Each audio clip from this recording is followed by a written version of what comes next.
ഫിലിപ്പീൻസിന് BrahMos supersonic cruise മിസൈലുകൾ കൈമാറി India.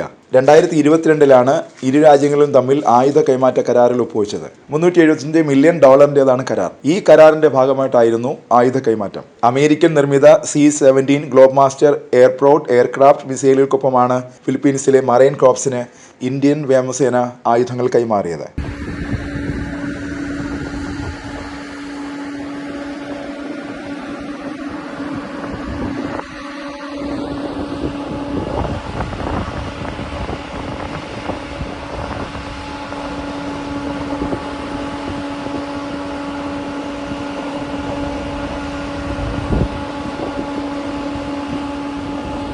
മിസൈലുകൾക്കൊപ്പം BrahMos supersonic cruise missile സാങ്കേതിക വിദ്യയുടെ കൈമാറ്റം കഴിഞ്ഞ മാസം തന്നെ തുടങ്ങിയിരുന്നു.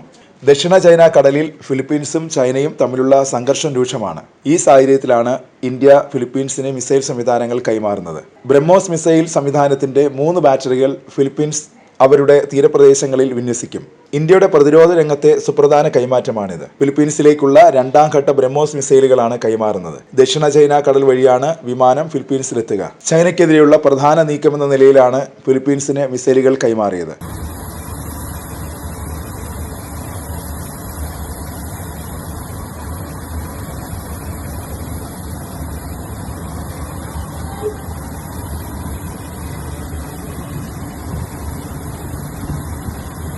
ലോകത്തിലെ ഏറ്റവും വേഗതയേറിയ സൂപ്പർസോണിക് ക്രൂയിസ് മിസൈലായ ബ്രഹ്മോസ് മിസൈലിന്റെ യാത്ര ആരംഭിച്ചത് ഇന്ത്യയിലെ നാഗ്പൂരിൽ നിന്നാണ്.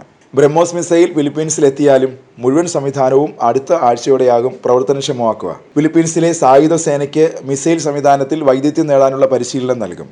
ഫിലിപ്പീൻസിലെ ക്ലാർക്ക് അന്താരാഷ്ട്ര വിമാനത്താവളത്തിൽ മിസൈൽ എത്തി. വ്യോമയാന പ്രതിരോധ മേഖലയിൽ തദ്ദേശീയമായി ഉൽപ്പാദനം വർദ്ധിപ്പിക്കാൻ ഫിലിപ്പീൻസ് ശ്രമിക്കുന്നുണ്ട്. ഇന്ത്യയുടെ ഭാഗത്തു നിന്നും ഇക്കാര്യത്തിൽ സഹകരണം ഫിലിപ്പീൻസ് പ്രതീക്ഷിക്കുന്നുണ്ട്. ഹൊറൈസൺ 3 എന്ന പേരിൽ സൈന്യത്തിന്റെ ആധുനികവൽക്കരണം ഫിലിപ്പീൻസിൽ പുരോഗമിക്കുകയാണ്. ചൈനയിൽ നിന്നുള്ള ഭീഷണികളും ഇൻഡോ പസഫിക് മേഖലയിലെ പൊതുസുരക്ഷയും കൂടി കണക്കിലെടുക്കുമ്പോൾ ഇന്ത്യയുടെ ഫിലിപ്പീൻസുമായുള്ള പ്രതിരോധ